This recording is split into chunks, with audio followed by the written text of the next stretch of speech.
মাংসের তেল তো গরমই রয়েছে, যেহেতু আলু ভেজেছি আর একটু তেল দিয়ে দিয়েছিলাম, আর দিয়ে দিলাম একটু জিরে ফোড়ন। আর জিরে ফোড়নটা দিলাম, তুলিকার বাবা তেজপাতা ফোড়ন ভালো খায় না, তাই একটু জিরেই ফোড়ন দিয়ে দিলাম। আর দিয়ে দিলাম পেঁয়াজ কুচানোটা।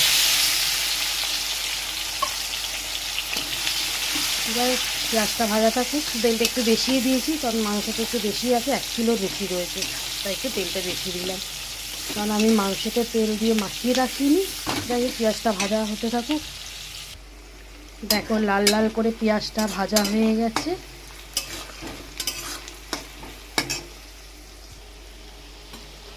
আর এখানে সব পেস্ট করে রেখেছি, আগেই তো দেখালাম কী কী দিয়েছি। রসুন, আদা, কাঁচা লঙ্কা, টমেটো পেস্ট। খুব একটা মানে ঘরোয়া যা যা থাকে ওইটুকুই দিই। আর এখন একটু ভালো করে কষিয়ে নিয়ে একটু হলুদ দিয়ে দেবো, জিরে গুঁড়ো দেবো, দিয়ে কষবো। আর এখানে এইটার মধ্যে আছে আদা কাঁচা লঙ্কা পেস্ট। একটু কম হচ্ছিলো হবে দেখে ওখানে আমি তো আদা কাঁচা লঙ্কাটা পেস্ট করেই রাখি। যাই হোক, একটু কষিয়ে নিতে